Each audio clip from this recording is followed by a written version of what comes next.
40 bikes had been entered, and for motorcycle enthusiasts, a stroll around the enclosure must have been a real treat, with the variety of bikes spanning an incredible 95 years. Spread around the ring were 3 judging stations, where the experienced judges, all motorcycle buffs themselves, were once again not looking for originality, awarding points against a checklist based on the appearance and presentation. At the first station, it was all about the external finish, where the paintwork, instrument panel, wheels, and most importantly, the chrome work came under scrutiny. The maximum score at each judging station was 50 points, and while some bikes came close, none achieved it. At the engine check, the judges examined the drivetrain, exhaust, and electrical system, deducting points for leaks. This 41-year-old Honda 750 was so well prepared that the judges awarded it 49 points, the highest score of the day. Each bike had to be ridden between stations to avoid the penalty of 10 points, and bonus points were awarded for age. The 1915 Indian Model B earned the most, giving it a 45-point head start. The final judging station was reserved for the condition of the saddle and general trim of each bike. And once again, it was another Honda 750 which came near to perfection, only losing 3 points. The 1956 Volkswagen. The first bike to go before the judges was this unusual BMW scooter, but the enclosed cabin and external finish would push it down the rankings. There were 8 classes being challenged, with several of the eventual winners coming from the up to 350cc category, including this 50-year-old Triumph Tiger Cub, which was eventually placed 10th. Sati Jabal is always a strong contender when he enters the Concours, and having entered no less than 5 bikes this year, was bound to be amongst the front-runners. This time I didn't bring about four of my best other bikes. So this time I'm not doing a lot of British bikes. Only entered a Daytona. How many bikes do you have in your collection? In my collection I've got about 10 bikes. 4 of his classics would eventually be placed amongst the top 10, including this 1976 80cc Yamaha GT, which came 9th, taking the honours in the up to 650cc trail and enduro class. Tony Page from Britain had done what he could do to his 1972 Triumph Hurricane, and his dream of winning a prize was now in the hands of the judges.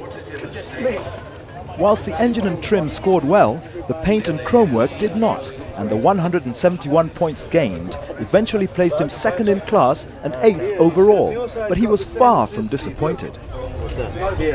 It was tougher than I thought, but everyone's been great, everyone's helped me to get here, to take part, advice when I'm here, but yeah, it was tough. But I know how to do it next year now. Having had a taste of Kenya and especially the Concours experience, he will be hoping British Airways will sponsor him again next year. Would you consider inviting him next year? Yes, indeed. It was a pleasure to have Tony, the first British entrant after many years. So it was a big pleasure for British Airways to do that.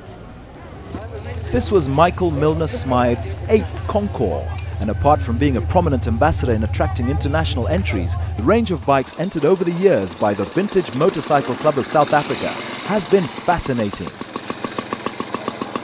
Most notable was when he won the Concours outright in 2004 with a 1922 Douglas.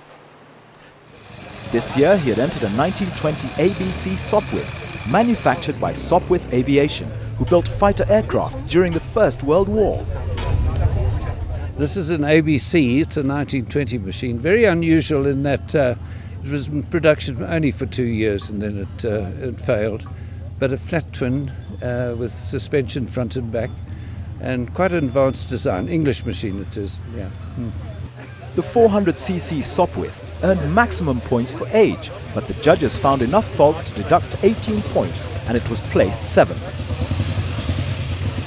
Another bike to be entered from the Sati's Classic stable was this recently restored 250cc Yamaha Racer. Immaculate shape.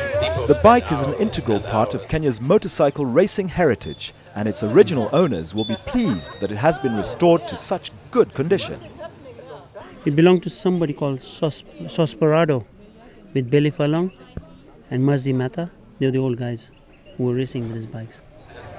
While Sati was hoping the bike would win, it lost 15 points on the judging line, which placed it 6th. People spend hours and hours and hours. With the Ngong racetrack on the flight path for northbound air traffic from Wilson Airport, local pilots added to the entertainment as they headed for their destinations, doing low-level fly pasts. We'll see them one more time. As the judges marked the 64 cars entered, even they would only know which was the best once all the points had been tallied. Whilst the older cars attracted the most attention, the new ones were equally as mouth-watering, such as this BMW 335i, although out of the 4 BMWs entered, it would score the least. The best BMW was a 1974 left-hand drive 2002 series, one of the few of this particular model that still exists. With a score of 248 points out of the 290 available, it was placed 10th. This is serious motoring fun. Out of the 3 Jaguars entered, all over 30 years old, it was the 1968 420 that took the honours, winning the over 3000cc class and coming 9th. 6 Alfa Romeo models had been entered in support of the Mark's centenary anniversary, including this 1972 Spider, which was taking part in the Concours for the 20th time. The oldest of the Alphas was this rare 43-year-old Sprint, one of only 700 right-hand drive models ever made. Its sleek lines and attractive appearance weren't enough for the judges, and it was placed 8th. The most abundant range of cars entered came from the 70s, including this 1972 Austin Mini, which won the up to 1000cc class and came 7th overall. It's only had one owner from new, although it's no longer used on a daily basis.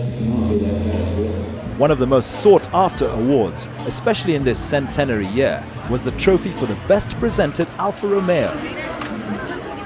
The winner was this sleek 1972 Alfa Romeo Spider. It is a past Concours winner and was once again amongst the best, but with the standards so high and the judges so thorough, it would only claim 6th.